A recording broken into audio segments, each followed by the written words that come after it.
What is up, everybody? Welcome to the Fantasy Flex podcast.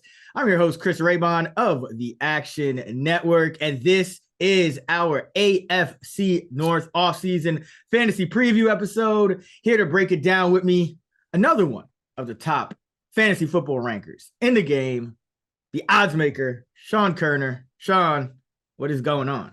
What's up? Hopefully you had fun in Denver. I was holding down the fort for us in LA, and I'll be seeing you tonight. Oh, yeah. Yeah, I had a lot of fun in Denver. Shout out to Denver. Yeah. Shout out to everybody who came out. Yeah.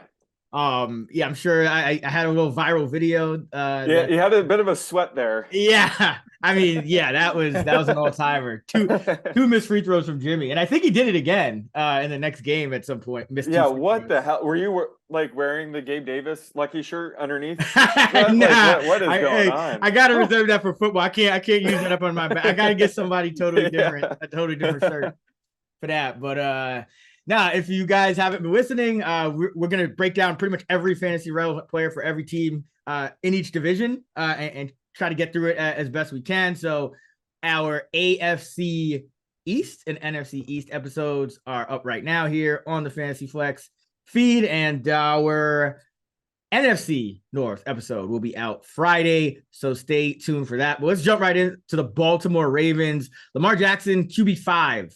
In ADP. We're using best ball ADP over the last few weeks, about 4 weeks. Lamar's a QB5. I think the interesting thing here, Sean, is that after Greg Roman was essentially the architect of this offense for the entirety of Lamar's career, he's now switching offenses to Todd Monken. Monken's talking about faster pace, probably less of a fullback, but what are you thinking in terms of kind of balancing out the potential upside of a new pass heavier offense with the downside of having to learn a new offense for Lamar for the first time in quite a while? Yeah, that's really the question with him. And Todd Monken's part of the air raid coaching tree, so they're going to be pass heavy, and it's pretty clear. They added Odell Beckham, Zay Flowers in the draft. They even added Nelson Aguilar, who's just a depth piece, but their wide receiver depth chart is way better this year than last. So it's pretty clear they're going to throw the ball more. Plus they just signed Lamar to a $260 million deal. So they probably want him just to run less to make sure he stays healthy.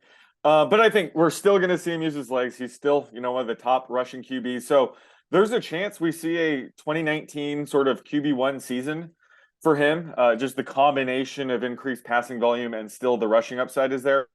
But his rushing upside probably isn't as high. So I think it makes sense for him to be at QB5.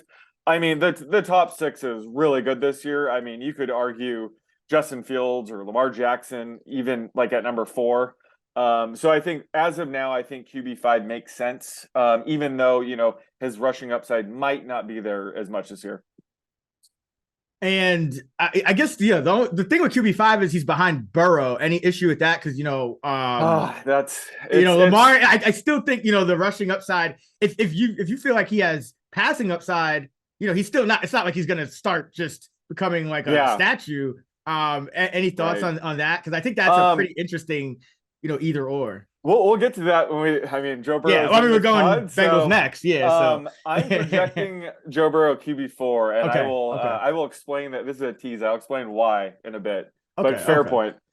So, but I think the thing I noticed with Monken from a numbers perspective, the average situation of neutral pace rank for the 4 squads he coordinated was about 13th with 3 in the top 11. Baltimore in the last 4 years, 32-30, 26-22.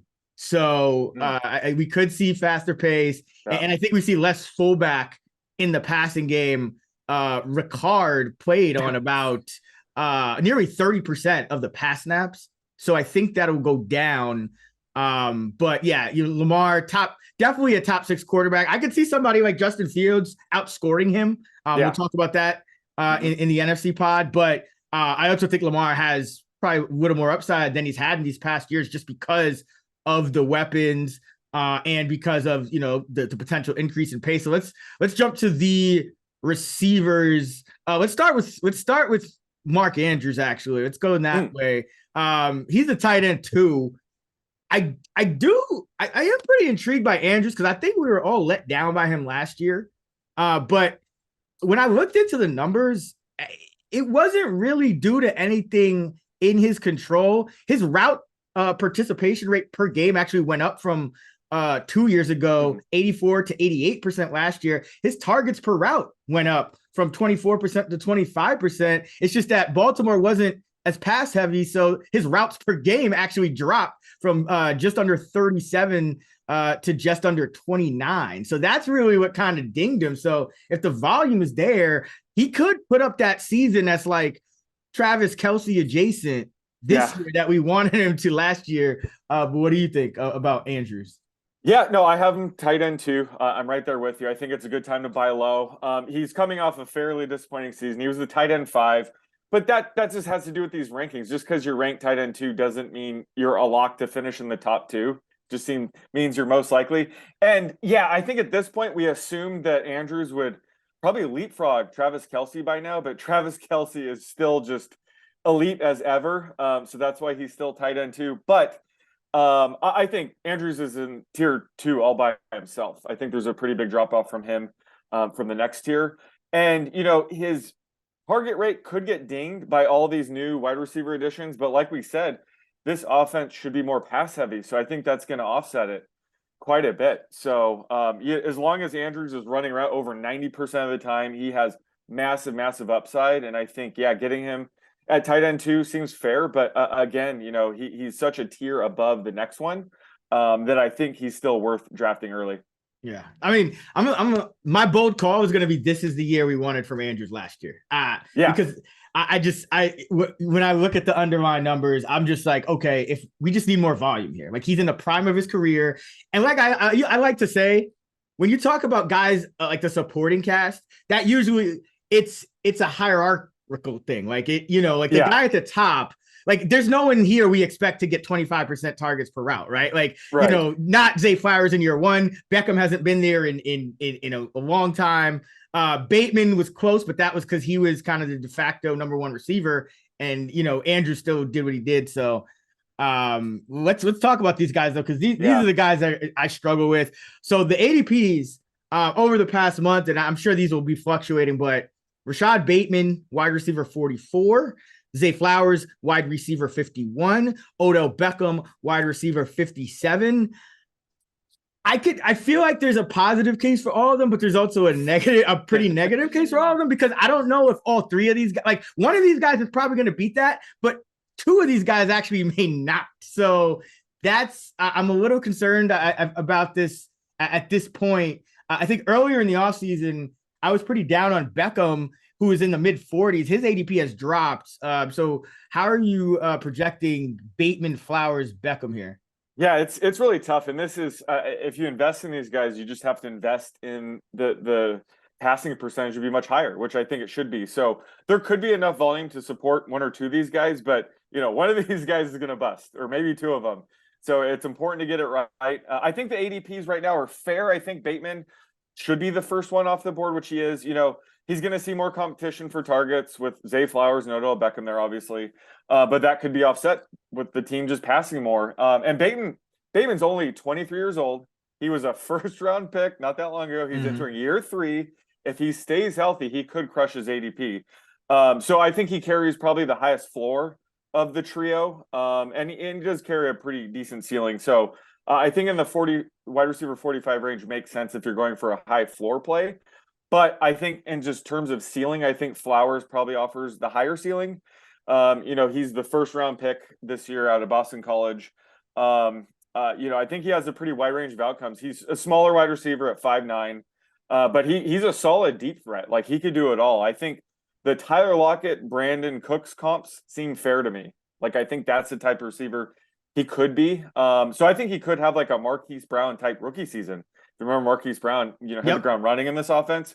So I think he's worth a flyer at wide receiver 51. That's the time to kind of, bet on upside. And I think Flowers has the most upside. Whereas Odell Beckham, I mean, you could probably argue he has the most upside. He was a potential Hall of Fame type wide receiver until just being, dealt with injury after injury. So if he can stay healthy, he's turning 31. He has a ton of upside as well. But just based on the past couple seasons and the fact that he's 31, I'm probably shying away, but I would not fault you from liking Odell Beckham the most just because he's the cheapest. And obviously, he's a very talented receiver. So right now, I still think Zay Flowers is probably the sweet spot for me, just in terms of ADP. Okay, because I struggle with all these guys. I actually feel like all of them are a little overvalued. Because Right. I like because just because there's chairs. three, because I get that we're going from to what's supposed to be a more pass heavy offense, but you still have Andrews there. You're not just gonna automatically stop running the ball overnight. This is still the Baltimore Ravens. And yeah, the other thing I'm hearing, and this this always concerns me because I feel like we always forget to like properly factor a guy like this in. But you mentioned Aguilar. He's having a great camp. And I've seen beat writers who think that Aguilar right now is the starter. Like he's starting at one of those spots, and like Flowers is gonna have to overtake him. Now Flowers is dealing with a soft tissue injury. So he hasn't really been able to fully kind of grasp that role. But that's my concern with like these ADPs right now. It's that there's so much uncertainty. For example, Bateman, yeah, he's the highest, and he probably should be. I love this. He had a 23% target per route rate last year. His yards per route jumped from 1.3 in his rookie year to 2.4 last year, which is very, very good. Although he's due for some regression in yards after catch. It was over 9 last year. So that's how it was going to come down. But it's like, okay, with Bateman, yeah, ton of upside, but probably doesn't replicate last year's underlying metrics. Then you have this like Flowers, who's a highly talented guy that could overtake him, but you also gave Odell Beckham 14 million guaranteed. Yeah. So he's obviously going to play like over both of them. If they go, like he's probably going to be considered the top dog in that room already. Now, how much does he get on the field? That's uncertainty there. And then Aguilar kind of complicates things. And then you're still going to like gadget play for Duvernay as well. So it's like there's a lot going on in this wide This is all just really good news for Lamar Jackson. Yeah, no, I know. This time last year, I was setting James Prochet props with you. Exactly. And now we're talking about Odell Beckham being like the number 3 receiver. So again, this is just fantastic news for Lamar Jackson. And I think who would you want to stack if you're making a best ball stack? Who do you think is the best stack? Because I think it might be Odell Beckham because he would correlate with Lamar Jackson having a QB1 type season. Ooh, I would ideally, to be honest with you, I would love to get Andrews. It would probably have to be like round 3-4. But out of these receivers, I would go like a Lamar Andrews stacked with who would be the receiver? Aguilar. Oh, Aguilar. Yeah. Just for because if Aguilar's balling out, then it's like, remember Derek Carr had that crazy year where he was throwing like 300 yards every game. It's like if Aguilar's balling out, then it almost doesn't matter. Like then something probably either went very right or very wrong. But like if I haven't stuck with Lamar, I'm like, okay, it's going very right. And exactly. And Aguilar will step up if any one of these, if he is the 4th receiver heading in the season, if any one of these 3 receivers were to miss time, he would step up. So that I think Aguilar later on, sure, I think that would be a savvy best ball stack. I would say Bateman among those 3 though, just because I don't trust Beckham's health and his targets per route has been dropping. It was under 20% in 2021. And then like you could just see his explosiveness kind of waning. His first 3 years in the league, his yards after the catch per reception was 5.6. His next 3 years, 4.1. So it dropped 1.5 yards. And then the 3 years after that, which is 2020, 2021, and then he didn't play last year, down to 3. So from 5.6 to 4.1 to 3, every 3 years, that's pretty large samples of like consistent decline. So it's I think there's questions about his health and his effectiveness. Flowers is just more so let's get him on the field. Let's make sure he's actually beating out Nelson Aguilar. I think he will. Yeah, I mean, you would think, but like we're sitting here in June. You can't take it for granted because that's like a lot of these guys, these ADPs get up there, and like there's a few guys that I've come across with like rookies with ADP that are just like he's almost certainly not beating this. Like Aguilar is just a friggin' pain in the ass. He always goes off and you least expect him, and he never does shit when you expect him to go off. So I mean, exactly. Here we go again. And let's not forget that I am hearing that they're still going to be the fullback is going to kind of make like it's going to take a back seat, but the two tight ends are still going to be a prominent part. Isaiah Likely, baby. So Isaiah Likely entering year 2, he was targeted on over 20% of his routes last year. I don't think he'll have like a massive season or anything, but he's going as a tight end 31. If something does happen to Mark Andrews, I think Likely's an interesting play. Not as interesting as before because they do have some more firepower, but what about the running backs? We got Dobbins at RB20 and Edwards at RB63. And I'm hearing some rumors of the Vikings. The Ravens.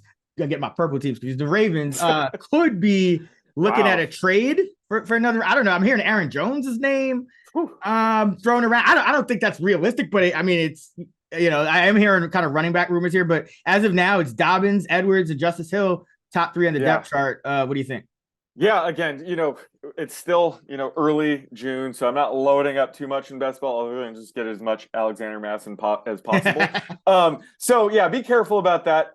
In a vacuum, let's pretend, the Ravens don't trade for an Aaron Jones. I like J.K. Dobbins this year. You would think that the Ravens passing more this year would hurt Dobbs, but it might not. We could see Dobbins more involved in the passing game. Just Lamar may opt to scramble less and dump off to his running backs. Dobbins is more than capable of catching 2 or 3 passes a game. Just the reason he doesn't is because Lamar typically scrambles. So I think he's one of the safer bets in the low end RB2 range. Like I was saying, it's definitely a frozen pond here.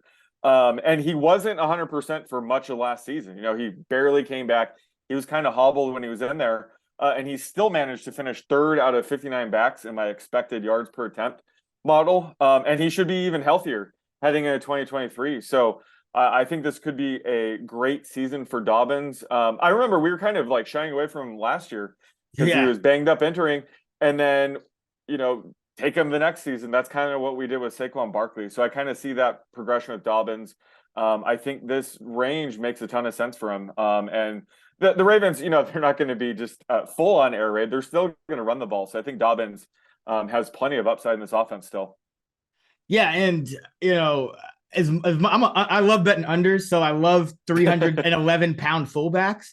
But I am kind of a little excited about seeing how this offense would look with a little less fullback, because even the running backs, Dobbins, without a fullback on the field in his career, it's only been 24% of his carries, but 6.8 yards per carry without a fullback. So yeah, and he's Ricard out of there then.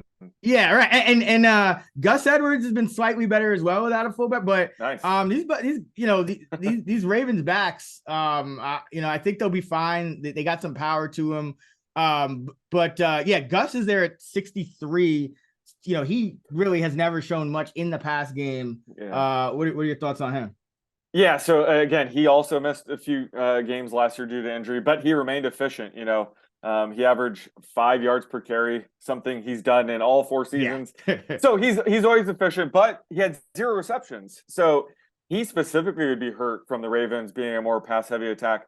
And he's probably just not going to be able to provide any value as long as J.K. Dobbins is healthy. So while I do like, attacking the injury-away running backs where they can be, potential RB2 when the starter goes down, I don't know if that's the case with Edwards. I think he'll still be in the RB3 flex range, even if Dobbins misses time. And again, I think he does need Dobbins to miss time to offer any value. So he is one of the least intriguing backup running backs in this range specifically. So I'm probably staying away from Gus this year.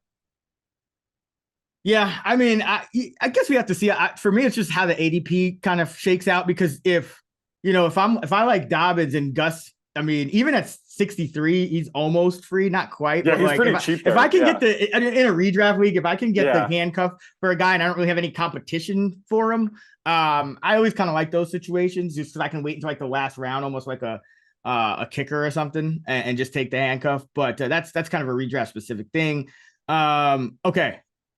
So to recap, who do you like for sleepers on the Ravens? Anyone? I just think Zay Flowers. I think out of the 3 receivers, he probably offers the most upside, and you can get him as the second one off the board. So I just think Flowers is probably the top sleeper pick for me.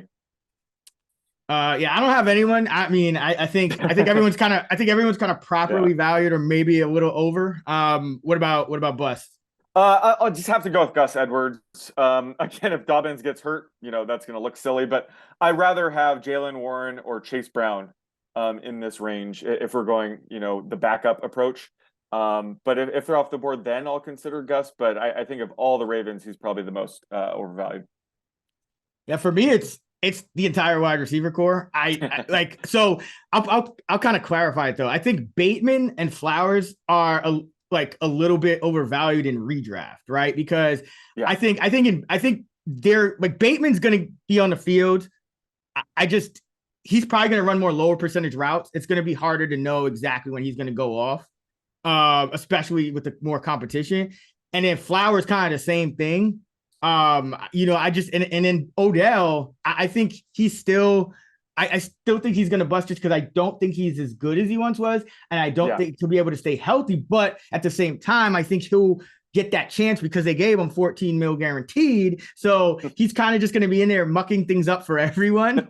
And I really don't want to roster him in best ball because of the potential missed games. But so he's actually probably a better redraft pick. But I think in one way or another, I'm just really gonna have to pick it. I'll probably be below the field in my exposure to the receivers. I'll probably try to invest in Lamar, and I'm gonna take that little bit of a discount I'm getting because Andrews had somewhat of a disappointing year last year and kind of go that route as far as this passing game. All right, let's go to the Cincinnati Bengals. Joe Burrow is the QB4. He was a top 5 quarterback in 6 of 16, top 8 in 10 of 16, only 3 games outside the top 13. And in the 12 games that Jamar Chase played, remember Chase missed about a month. In the 12 games Jamar Chase played, Burrow averaged 3.5 more fantasy points per game. So he's up to about 26. He passed the ball 4 more times per game with Chase in the lineup. About 18 yards passing more per game, and a third of a touchdown more for Burrow. So the key is kind of keeping Chase healthy because when you got Chase healthy, that's one of the best, if not the best, receiving cores in the game. What do you think about Burrow entering 2023? Yeah, so like I teased earlier, he's my QB4. And you could argue that Lamar Jackson and Justin Fields have a higher ceiling due to the rushing upside. And you're not wrong. But let's not overlook Burrow's rushing upside. He's not exactly Jared Goff or Matthew Stafford back there. I mean, he had 25 or more rushing yards and or a rushing touchdown in half his games last season. So he's providing some solid rushing upside. 2022, he was returning from an ACL tear, so that limited his rushing stats. But he's obviously 2021. Well, when he returned, right? Early. Okay. Yeah, so that limited his rushing stats. We kind of knew that would happen, but he's obviously 100% now. So, and that was sort of his appeal entering the league. He's always been a solid runner. So not only is he maybe the QB with the best odds of throwing for 50 or more touchdowns this year, he's also providing sneaky rushing upside. So I would still take him over Lamar Jackson and Fields. It's also easier to stack him in best ball. We obviously know who we should be stacking him with. And just given Lamar and Justin Fields rushing a lot more, they do have more injury risk. So there is more downside. So I think Burrow carries a massive ceiling as well. So that's why I still have him as a QB4. But, I can't fault you for taking Jackson or Fields, but I'm sticking with Burrow in my top 4. Yeah, I like Burrow better in best ball because I agree. I think he has that high floor. And in best ball, obviously you're aiming for a ceiling, but you also need a ceiling with the guy playing the games, right? Yeah, exactly. If I draft Lamar and he averages like 3 more points than Burrow, but misses 3 more games, I can deal with that in redraft. I just put somebody else in. Whereas in best ball, it's really just comes down to the timing and kind of the luck of the draw with whoever my backup or backups are. So I think Burrow obviously has the case as a top 5 quarterback. Jamar Chase is going as the wide receiver 2. He had 5 top 7 finishes last year. He was in the top 30 and 9 out of 12. The lowest he ever finished was wide receiver 44. So high ceiling, high floor guy. Yeah. Anything on him? I mean, what's there to say about this guy? The sky is still the limit for him entering year 3. So I think wide receiver 2 makes sense. I would draft him over Cooper Kupp and Tyreek Hill, especially when you're just using quarterback as a tiebreaker. Like, give me Joe Burrow over, Matthew Stafford. The Rams could be a disaster this year. Tua has, scary concussion history. So that kind of shies me away from Tyreek at number 2. So I think Chase is the no-brainer pick here at wide receiver 2. Yeah, and wide receiver, I mean, it does kind of drop off like earlier than I remember in previous drafts. Like, I think the market is getting a little bit more efficient because I don't think late round quarterback is as viable anymore. I think you do need you. It's like almost like the market has finally gotten to the point where, as I'm drafting, I tend to draft my starting lineup. Like, you know how that used to be frowned upon? Is like, no, you need to draft an extra running back and an extra receiver first. Like, now it almost seems like the overall ADPs are a lot sharper. So you can't just like ignore quarterback or ignore tight end or think you're just gonna stack up on mid-round receivers. Like, you kind of gotta take it as it comes. When you talk about the wide receiver drop off, are you talking about like number 6 or are you talking about like 40? Like, where I'm talking about after you go through like those wide receiver 1s, and then there's like a bunch of wide receiver 2s, but then it kind of devolves into like wide receiver 4 territory really quickly from it's like you go from like, okay, I got Terry McLaurin, and then you wait a couple rounds and it's like, am I going to take Juju? Like, who am I going to take? Like Jackson Smith? It's like a lot of guys that just have nothing. Like, even Zay Flowers a lot of times will still go in like the top 100 at wide receiver 51. Yeah. So you're saying the wide receiver 3, wide receiver 4 range is. Yeah. So like, I like that. I like to have like that top, like, because like it's harder to, I think, to find a guy in that like that wide receiver 2-3 tier that's necessarily going to break through now, just because there's just so many of these talented guys at the top. You're really just kind of banking on an injury at this point. But like, if Chase and Jefferson and all those guys, I mean, Devontae Adams like wide receiver 8 this year. Like, that's, you know what I mean? Like, there's a lot of talent. When it comes to just like in-season redraft leagues, like, it's easier to find an RB1 in season. You can't really find an wide receiver 1 in season.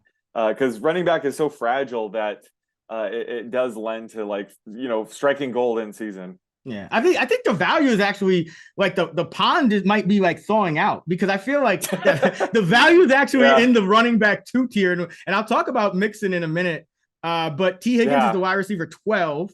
Now, if anyone tries to tell you that Higgins did not play well with Jamar Chase because he averaged only 55 yards a game, they didn't do their homework, because T Higgins left 3 of those games without barely playing any snaps. So when you kind of take those games out, Higgins was right around his normal season averages, which is still a little better without, but his averages were like what he did to finish wide receiver 12, even with Chase in the lineup. Any thoughts on T? I know we usually love T Higgins, like every week, usually higher than his census on him. Obviously sign me up for him. If there's any offense that can support 2 wide receiver 1s, it's this Bengals team and the Dolphins, obviously. But like you said, Higgins missed a few games last year due to injury. He had that one game where he tweaked something in pregame warmups, and then he played 1 snap, and that was it. So that really skews his per game averages, and he's still wide receiver 11 in points per game. So I think we still haven't seen the best of T Higgins yet. So I do like him at wide receiver 12. What about Ty Boyd? He's wide receiver 55. I believe he's up for a new contract soon. So I don't know if they're even intending on bringing him back long term. But I noticed his targets per route rate has been dipping for 4 straight years. 22%, 21%, 17%, 14% last year. I mean, it makes sense. And you got Chase and Higgins there. What are your thoughts on T Boyd? Yeah, I mean, he probably offers some value here just in terms of his floor. He's the number 3 receiver in arguably the most potent offense in the league. So he offers some value there. But, they just drafted Charlie Jones, who's a slot receiver. So I think he's not going to eat into Jamar Chase or T Higgins snaps. He could snipe away some snaps from Boyd. Maybe they see what they have. But just Boyd, like you said, like he's been trending down, so I don't know if the upside is there. And he didn't provide much of a boost when Chase or Higgins were out of the lineup last year. So I don't know if it's that compelling to take him here. Again, if you're in a league that starts 5 or 6 wide receivers, I'm in a couple leagues like that, he makes a lot more sense because he offers a high floor. But in redraft and best ball, I'm probably staying away in this range just because I don't think he offers high enough ceiling to take here.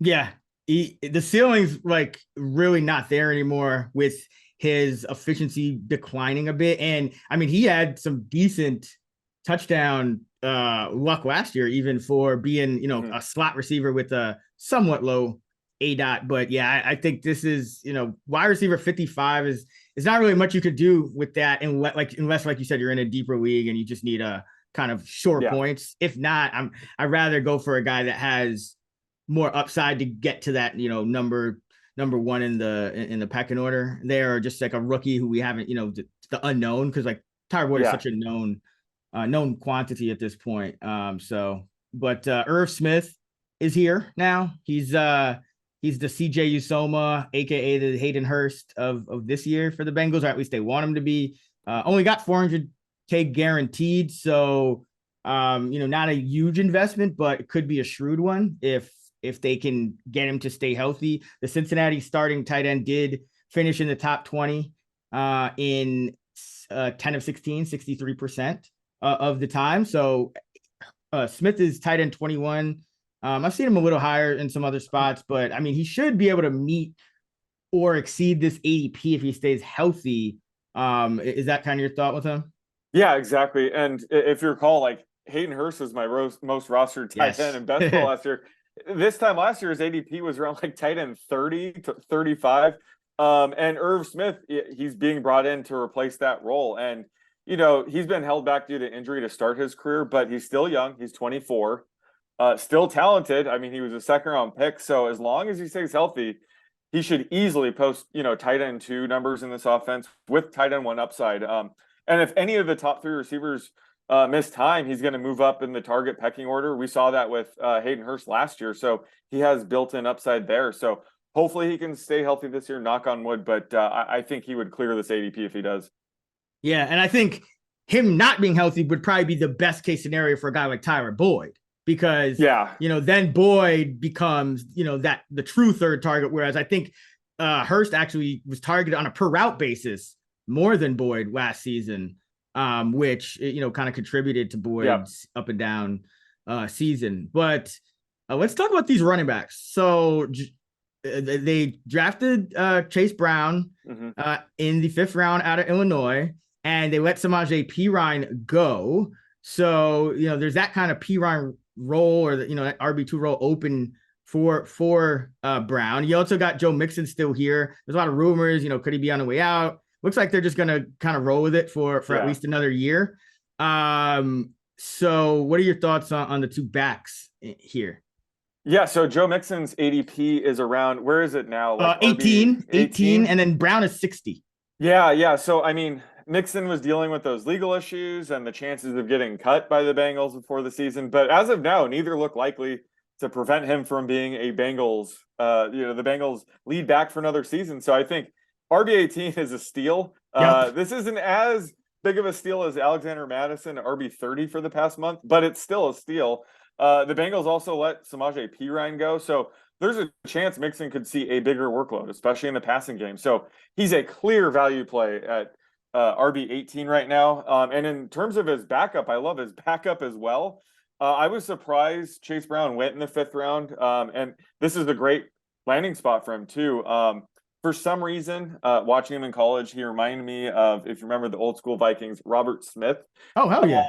He's a quick, fast guy. He's a fast back, but he could take a big hit. If you watch some film, he'll take a massive hit, bounce off, and keep running. That's a rare blend. So he has some sneaky power, and he's a pretty good pass catcher. So he has the potential to be an above average pass blocker, which could get him on the field as a rookie and take over that Samaje Perine role right away. And, you know, if Joe Mixon were to miss time, I think he has RB2 upside for sure. I think he can handle a full workload. So I just love him at this price. Again, this is why I was saying I was passing on Gus Edwards, because if a back like Chase Brown is available in the 60s, sign me up for that. I think he has a ton of upside, and there's a chance he could carve out a Samaje Perine type of role, even when Mixon is healthy. It seems like early drafters are hedging their bets a little, because I saw that Travion Williams, been there for a couple years now, a few years. He's RB71. So There are at least some people that think that maybe Williams emerges as the backup. Any thoughts on him? I mean, I think it's going to be Brown. I think Brown's a more talented guy, but it's 11 spots, so I guess it's worth at least talking about. Yeah, for sure. Like, there's a chance, just given that Trayvon's been there longer, he doesn't have as good a draft pedigree. I don't think he's as good as Chase Brown, but there's a chance. That's why, like you said, it's worth talking about. This is something that I'm not saying it's a lock that Chase Brown will be the backup. This is something we'll have to monitor. But as far as I can tell, as far as I think, Chase Brown will be the backup. So that's why he's the only one I'm targeting right now. But again, we're early June right now, so anything can change. And it wouldn't shock me if Trayvon has a good camp or something and ends up being the backup. This is definitely something we've got to monitor. Yeah, I love Joe Mixon. I mean, you kind of alluded to it, but I think this guy could be a legit, top 8 running back. And the reason I think that is because last year he was the RB7 in half PPR points a game among running backs with a minimum of 8 games played. Oh, and he was the RB6 in PPR. So in points per game. So now you take the guy who is taking the most snaps from him, P. Ryan, you replace him with a rookie who, he's probably more talented, but he's also a rookie. And this is a veteran team with Super Bowl aspirations who, took Mixon off the field for pass blocking at times. But I don't know, you also, what's the guy, Chris Evans, there was a lot of hype for him and, it never happened for him. So I think there's a good chance that Mixon's usage from last year is his floor. He averaged about 15 carries a game last year, but I think he could go back to that 2021. He was over 18 carries a game. Now he's getting older. Maybe he's not as efficient, but in this offense, you don't need to be that efficient, especially when you're getting this role. So I think RB18 is I think Mixon's being drafted at his floor. He doesn't look like he's going to be cut at all. And at the same time, if it doesn't look like the Bengals are going to bring in anybody else either. So Mixon's in this spot where he has this upside to be 85% snap guy. And the downside, I think, is just what he was last year when he's still a very valuable running back. So and he only scored 7 touchdowns on the ground. In this offense, he has obviously double-digit touchdown upside. He has what is it? 1, 2, 3, 4. He has 5 touchdown upside. I believe he scored 5 in a game. He almost scored 10 touchdowns in one game. So I mean, good grief. 18. Are you kidding me? The market's very efficient now, but this is a case where it's not. This is the time when, listen, a lot of ADP is there's a lot of people that are drafting now that really are football nerds like ourselves. But what comes with that is that we get really hyped about the young guys and new toys, the guys we're drafting in Dynasty, the rookies that we haven't been able to draft before. And some of the demises of some of these veteran players is premature. It's is Joe Mixon, is he at that age where, we're probably only going to get, 1 or 2 more years out of him? Sure. But look at the offense he's in and look at the competition he has for work. I think he's a great value play because not only is he being drafted as 4, but he's likely to probably be closer to an RB1 than an RB2. So if you want to kind of go, stud tight end early in the draft or take a top quarterback or something, I think Mixon's a very good kind of contingency plan if you're going to kind of fade running back in those first couple of rounds. So love me some Joe Mixon. That is my sleeper. What about you? Yeah, obviously Joe Mixon, and piggybacking that Chase Brown. I just think Chase Brown has a ton of upside. We'll see if he beats out Trayvon. I'm betting on it. So I just think investing in both running backs right now is the way to go. Yeah, and Irv Smith to a lesser extent is a sleeper, but it's all about the health with him. So it's kind of like a and his ADP is so sharp. Exactly. Too bad he's not low 20s or high 20s or something like that. But his ADP is pretty sharp. Yeah, if you're in a 2 tight end league and you can get him outside of the tight end 24 or something like that, sure, go ahead. Oh yeah. But I've seen him go in the top 150 now, which you're not really gonna do much better than that. What about for bust?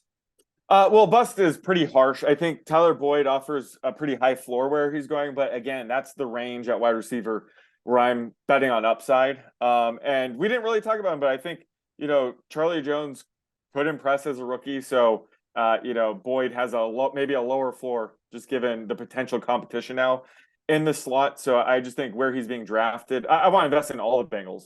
But the one player I probably wouldn't take at ADP right now is Tyler Boyd. Yeah. And like I said, I think a lot of it depends on Smith, because I think if Smith isn't healthy, they could also go more 4 wide. Remember, Irwin had a lot of success, kind of pinch hitting in spots. Yep. Yeah, and it's not like they're going to plug Drew Sample or Devin Asiasi in the pass catching role. So it'll be wide receiver heavy if Irv Smith goes down. Yeah. I don't have any bust. Like, I think Boyd is still fairly valued. And this offense has enough upside. So, I don't have anyone that sticks out. Let's go to the Cleveland Browns. Deshaun Watson, QB9.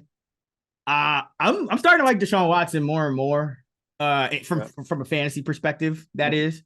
Before y'all come for me. Yeah, gotta clarify that. Right. But so here's an interesting stat that I found. Watson throwing to Cooper, Peoples-Jones, Njoku, and Nick Chubb.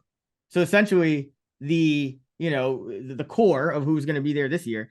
He had 111 pass attempts last year, 7.8 yards per attempt to those 4 guys, and a 6.3% touchdown rate. Deshaun Watson was Deshaun Watson of old, throwing to the guys that are going to be there this year. To everyone else, 4 yards an attempt, no touchdowns. So they added Elijah Moore. They drafted Cedric Tillman. They added Marquise Goodwin if, for some reason Tillman or Moore doesn't work out. Goodwin's a pretty, add some explosiveness. And they even, not that I think they're going to play more multi-tight end sets, but they even got Jordan Akins, Watson's old friend, who he had success with back in Houston. And they still got Bryant, who restructured. So they got like 3 pass catching tight ends. They added a much better wide receiver 3 and potentially a much better wide receiver 4. And he was Deshaun Watson to the other guys that are going to be getting the majority of the targets. So I like Deshaun Watson this year at QB9. Now he's going at QB9, but he's going at pick 87. Well, Herbert and Lawrence, who are 7 and 8, or in a lot of spots, are going like pick 50 and pick 63. So I think there's actually some massive value, maybe not in the pecking order at quarterback, but although I would consider taking Watson over a guy like Trevor Lawrence, because I think there's a more rushing upside. But I just think he's going a couple of rounds too late. I think he should be kind of sneaking up there. But what do you think? Yeah, was that an anti-David Bell take earlier? Who was he sucking to? I don't have I do have the names written. So David Bell, I think Woods was there. Oh, okay. All the backup tight ends, even Kareem Hunt, all the other what was it? Schwartz, all those guys. Schwartz. To the core guys. Well, that are going to be there. He was Deshaun Watson. Yeah, that's an interesting stat. And we figured he would have some rust last year, but he was really bad. Yeah. Last year, all things considered, but have to imagine he bounces back this year. He's going to have a full off season working with the team, knowing he's starting week 1. So I think that's going to help. They brought in, Elijah Moore. There's a chance that they bring in DeAndre Hopkins. I believe he's still the favorite to land there. So, I mean, getting Deshaun Watson at QB9, if he has DeAndre Hopkins there, is massive. So, he's going to be turning 28. I still think he carries, the rushing upside you're talking about. So I think he makes sense at QB9. But again, like, there could be some hidden value there if they do land his former teammate in DeAndre Hopkins.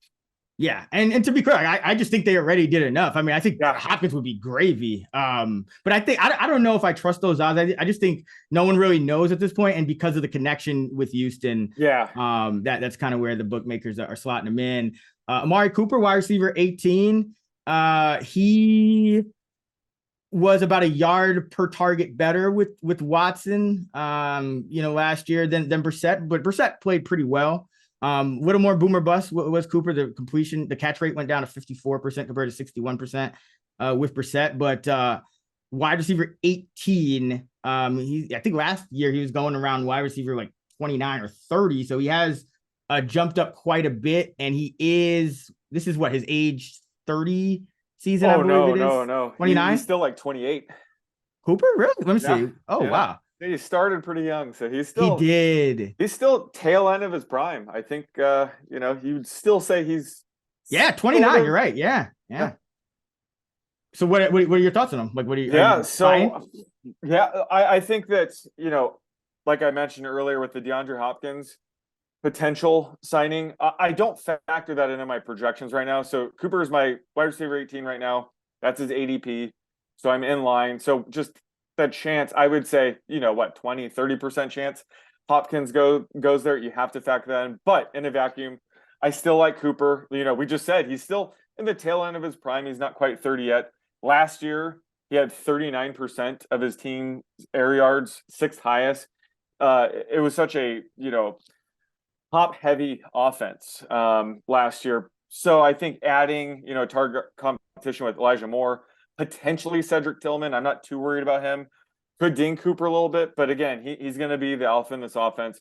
Having a full season with Deshaun Watson should help. You mentioned his ADP last year, his wide receiver 29. I think partially because we knew Jacoby Brissett was starting, Yeah, that's true. half the season. So I think that was part of it. So just getting potentially a full season of, going back to his prime, Deshaun Watson is massive for Cooper. So I would invest in wide receiver 18, but just be careful because if they do land Hopkins, his ADP will probably fall closer to like wide receiver 25. So just something, to watch out for. Yeah, and there's certainly some danger there, and like he's being taken over some really talented other receivers. So yeah, maybe I would like to kind of make sure that situation sorts itself out before investing him at that price. Yeah. Then we have Elijah Moore at wide receiver 48 and DPJ at Donovan Peoples-Jones at wide receiver 63. Moore, I always love the Zach Wilson splits because with Wilson career numbers now with Wilson 47% catch rate, just over 5 yards a target, and a touchdown on under 2% of his targets, with all other quarterbacks that have thrown him passes, which aren't even that great, but just better than Zach Wilson. The completion rate goes from 47 to 64%. The yards per target goes from 5.4 to 8.2. And the touchdown rate goes from 1.6 to 6.3. So it quadruples. This could be very good for Elijah Moore. And as I mentioned, I think it's also good for Watson, kind of getting somebody in there along with that core four. And then DPJ, I mean, I think he would be the guy that would be dinged the most by just Moore coming in and Tillman being drafted, and even Akins, because a lot of his success was more volume driven. The targets per route was still around 17, but he was out there for like over 90% of the routes. His yards per route didn't change from the year before. So I could see DPJ kind of getting squeezed and his value kind of going down maybe as the season progresses. But what do you think about the supporting cast at wide receiver here? Yeah, I mean, Elijah Moore, I love the talent still. I think, last year was such a disaster. I was high on him. I was high on him entering the league. So I think the change of scenery should help. The Browns only used 11 personnel 55% of the time last year, which was 17th. So right around league average. Have to imagine they increase that with more. Oh yeah, that's the plan with have Watson. To imagine They've been saying that for a while now. They're going to open it up. Exactly, and he's doing well OTAs. I mean, the ADP seems a bit high. You're really having to bet on Moore and Watson having a bounce back season. So there's a little bit of risk there. Again, the looming DeAndre Hopkins risk. But I think that in this range, I would still rather have a rookie like Quentin Johnson, Jordan Addison if he falls that far, Zay Flowers. But I think Moore will provide a high floor. So I think wide receiver 49, I can get behind that, but I'm just projecting him a little bit lower. So he's a guy that I'm kind of shying away from for now, even though I love the talent. Yeah, for me, it's I'm shying a little further away from DPJ, even though he's lower, just because number one, Tillman is more of a 1-for-1 replacement for DPJ, and that was an early third round pick with pretty decent speed, pretty decent vertical chops, and then also the Hopkins, even the flirtation, tells me that would squeeze DPJ because you have Cooper on the outside. Hopkins on the outside, and you probably do more in a slot. So DPJ could go from like a 90% snap guy to like a fourth receiver pretty quickly. So he's kind of getting pushed in a, could get squeezed in a multitude of ways. And also, when they do go to 2 wide, Elijah Moore, we think of him as a slot now, but Elijah Moore's played a lot of wide wide snaps in his career, more than he's played in the slot. So like if Moore does kind of exceed expectations, DPJ could still become what he's being kind of ranked as, but like that true, like third, well, really fourth option, because you also have Njoku, who's a tight end 10. Any thoughts on Njoku? He's tight end 10. I also see people are drafting Akins at 37, which I thought he did. To be fair, he got about 1.7 mil guaranteed, and Bryant also restructured for about the same amount. But Jordan Akins ain't no tight end 37 unless Njoku gets hurt. But any thoughts on Njoku at 10? Yeah, well, I mean, Njoku, we've always known he carries tight end 1 upside, but he finally had last season to be the true number 1 tight end, and he was tight end 10 in points per game. He ran over 80% routes run rate in 8 of 14 games, which is super sweet. And Watson returning to form would be massive for Njoku. So I think he has a ton of upside still in this offense. Even if they were to sign DeAndre Hopkins, I don't think it would impact Njoku too much. He doesn't rely on a ton of volume. He's just explosive. He'll get, long catches, touchdowns, things like that. So I don't think Hopkins would ding him too much. So I do like Njoku in this tight end 10 range, just because I think he has massive upside. Yeah, I like him better in best ball because I think it is going to be a little harder to project. True. And also like there is still Akins and Bryant on this roster. So like, and I know they want to go more 3 wide. So, I hope they don't say, oh, we want to make sure Njoku doesn't get hurt, and they like bump him down a little bit. So there is some downside, but yeah, in best ball, especially, I think he does carry a ton of upside, a double-digit touchdown upside.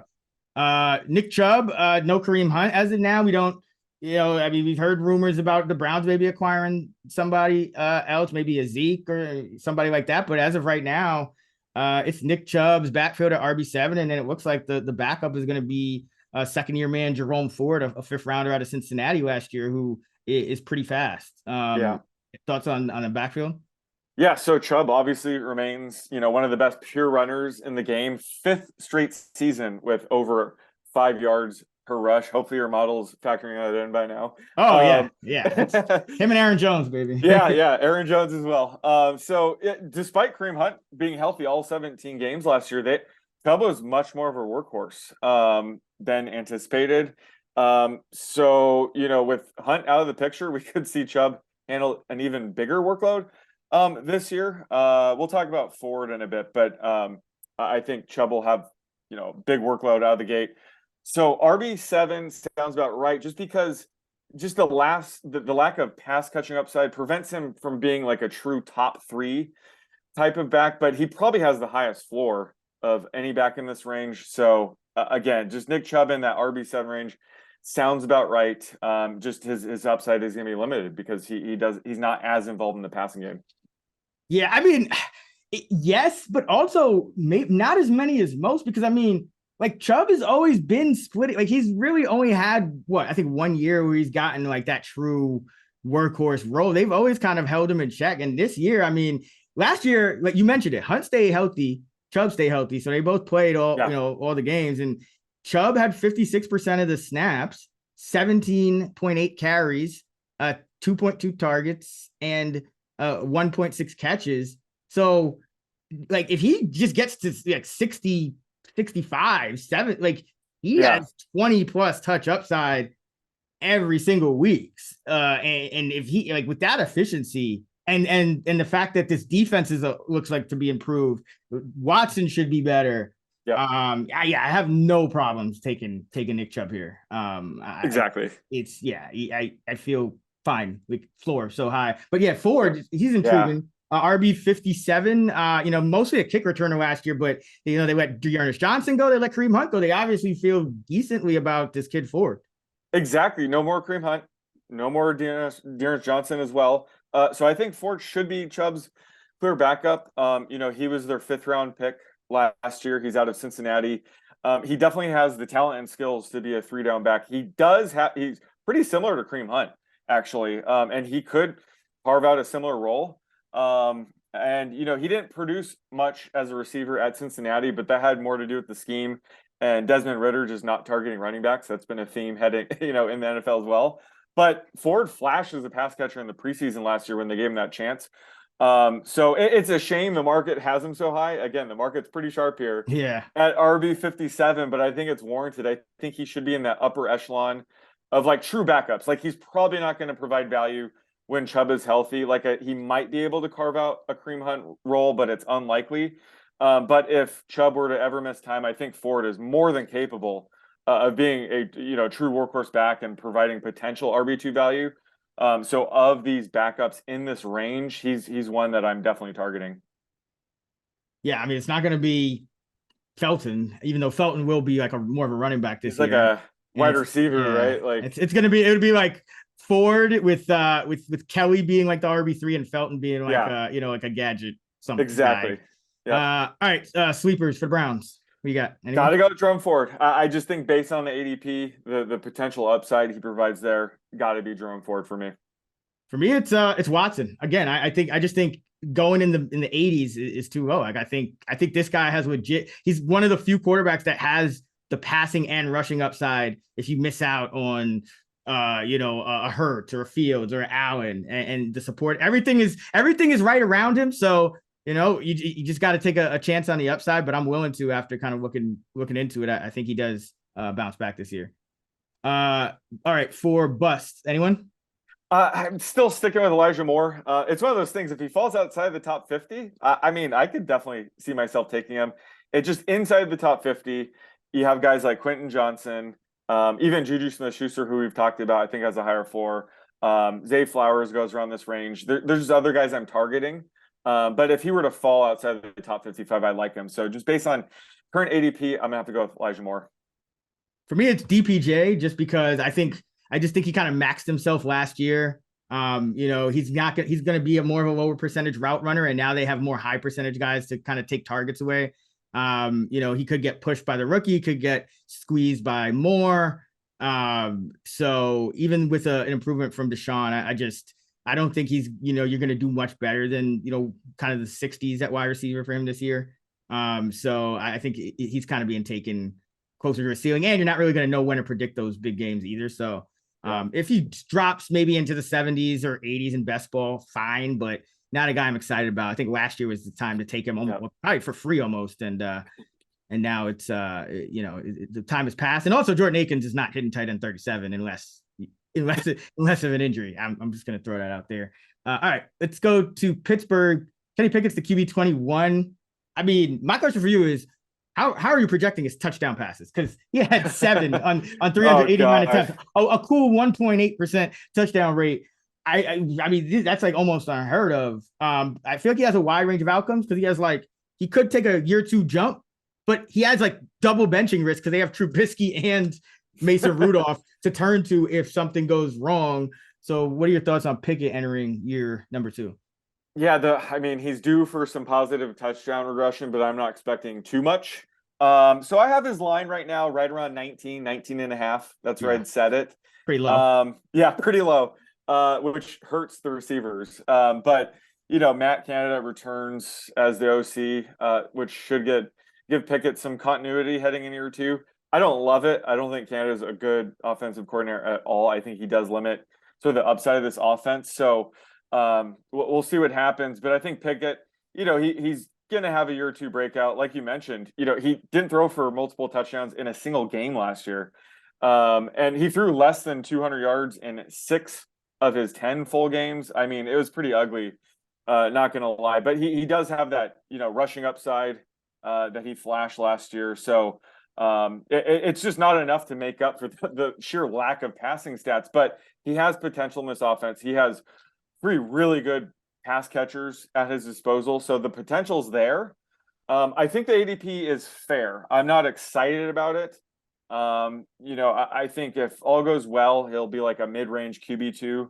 I just don't see the QB1 upside quite yet. So I'm just sort of like in line with ADP and in line with like best ball shares right now. Yeah, I mean, I think they're like he probably should be going a couple spots lower, just considering the benching risk, like especially like a True. best ball, because Yeah. again, like you got two guys now that you feel comfortable, and Trubisky's really the guy that I think, like if they struggled, I think they would turn to him. So that's something where it's Mhm. like, it's not like there's certain teams that just, even if this, like, the Packers aren't benching Jordan Love, for example. Like, they're Right. Right. just gonna ride it out. Deontay Johnson and George Pickens, 32 and 34 at wide receiver.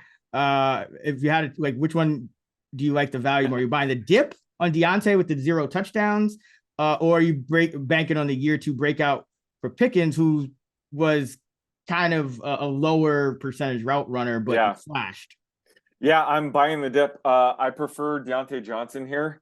He finished as the wide receiver 46 last year, but that is thanks in large part to scoring 0 touchdowns. So obviously he's due for positive touchdown regression. Not saying he will score, double-digit touchdowns this year. I'm projecting him for 5. I think that's fair, but that's just going to be massive. And I think he should still see plenty of volume. He saw 34% of the team's air yards last year, which is 13th highest in the league. No more Chase Claypool. I think that's going to help, funnel more targets to both these receivers a bit. Not worried about Allen Robinson at all. And George Pickens, he's talented, but he only commanded a target on 14% of his routes. I was saying last year, like, he should have been a first round pick. It was just due to potential off field concerns and the fact that he tore his ACL in the national championship game. He probably wasn't going to be 100% last year. But he flashed why he was a potential first round pick last year. He's going to make, the highlight reel catches, but just in this offense where there just isn't that many yards or touchdowns to go around, that really limits Pickens' upside. I would like him if he was on any other team, but I think just based on this offense, based on Pickett, it really hurts Pickens. So that's why he's probably going a little too high, honestly, at wide receiver 34. Nothing to do with his talent. But I think, Deontay Johnson, I'm projecting him closer to wide receiver 25.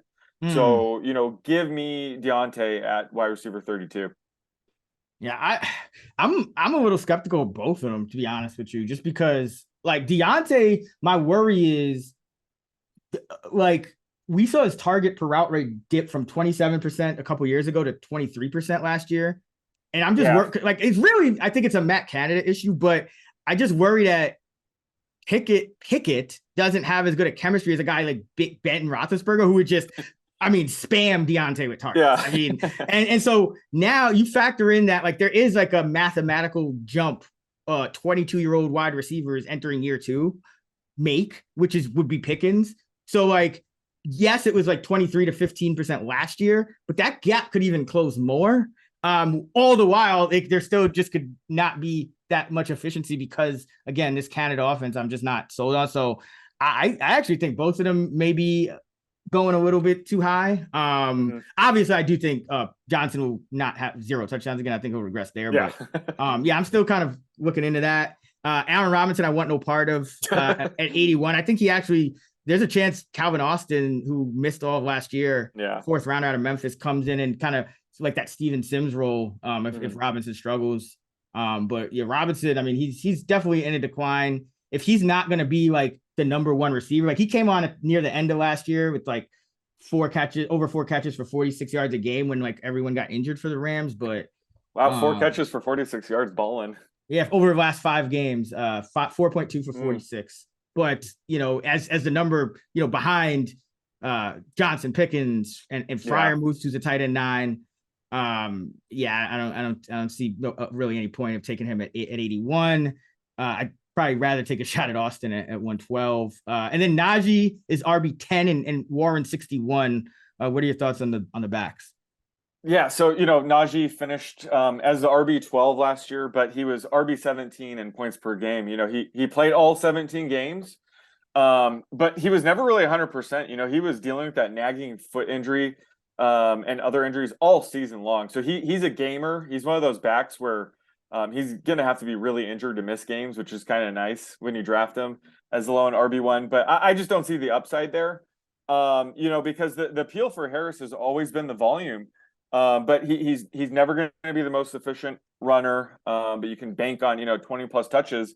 However, it does seem like Jaylen Warren is turning this into more of a running back by committee than in the past. Harris is only averaging a 50% routes run rate last year. That's where Warren was really chipping in. So it just blocks Harris's upside. But I think low end RB1 is where I would still take Harris. Give me a guy like Ramondre Stevenson, I would say, over Harris, who's going below him, especially after the news that James Robinson got cut. But I think, RB 11, 12 is fair. Just don't expect top 5 production from him. Just expect, the ho-hum, RB 13, RB 14 kind of production. Yeah. And I mean, Harris is a guy who, like, I'm avoiding because, again, I like Joe Mixon. I think Joe Mixon, like, right now might have a higher median projection than Najee Harris. So, I'm, it's like RB10 doesn't do anything for me. And you mentioned it, his routes participation rate went from 66% in 2021 to 46% last year. And his targets per route went down as well. So again, like, this is the change from Ben to Pickett, that it's more than just the Canada offense. We have a whole new quarterback, so we can't use some of these numbers from 2021 in terms of the usage and just think they're going to, like, bounce back. It's, Big Ben was, checking it down and spamming Deontay, and that's not necessarily who Pickett is, or Trubisky for that matter. So Najee, I think he's overvalued. I think Warren is undervalued. Warren beat Najee in yards after contact, 3.1 to 2.7 yards per route, 1.3 to 0.8. And he was a better pass blocker. Gave up pressure on 4% of snaps compared to Najee on 9%. So I think Warren will continue to eat into it. So sweepers for the Steelers. Jaylen Warren, actually, he was RB 52 last year, despite Najee playing in all 17 games, and you can get him an RB 61 right now. And like I said, and he actually, in my expected yards per carry model, he ranked 10th out of 58. So he's just a really good runner too. He could really eat into Najee's rushing share a lot more this year. So he could carve out a potential flex role even when Najee is healthy. And I think he has RB2 upside if Najee were to miss time. So I think Warren is just a no-brainer at RB 61.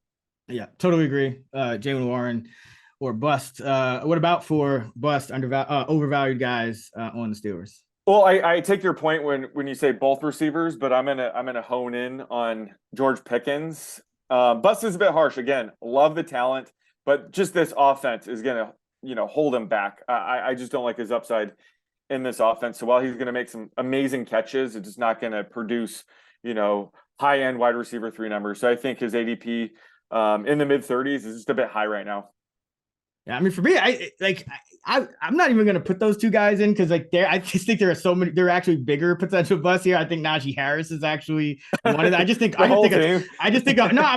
top 10 running back pick on Najee is a little bit much. And then I actually think Allen Robinson at 81 is a lot more egregious than Deontay or Pickens in the 30s. I mean, this guy has just shown us he's done, and now he's going to be literally last in the pecking order if he even maintains that job. And he's going to a new team that barely had any passing stats last year. So, like, I like at 81, like, why? Like, why not just I mean, there's younger guys who you can take that have more upside and less downside. Yeah. At this point. Wait, where were you on Freiermuth at tight end 9? I don't think we. Yeah, I like Freiermuth there. Yeah. I mean, I don't think it's like it's kind of like Njoku where it's you won't always be able to predict the big games, but I think he's a guy who had a pretty good rapport with Pickett, and his 8 jumped from about 6 in his rookie year to over 8 last year. His targets per route jumped from under 20 to 22% last year. So I like Freiermuth. I'm not shying away from him. Right. So yeah, what about you? Yeah, no, I like him there. He had that weird stretch from weeks 13 through 15. He had some really weird usage where his routes run rate dipped, which is concerning. But like when it comes to Darnell Washington being drafted in the 3rd round, I'm not worried about him. He's more of a blocking tight end. It might take him a couple years to develop as a pass catcher. So I think we'll see the typical over 70% routes run rate for Freiermuth. And just when it comes to Pat as a prospect, like, he was overshadowed because he got drafted the same year as Kyle Pitts.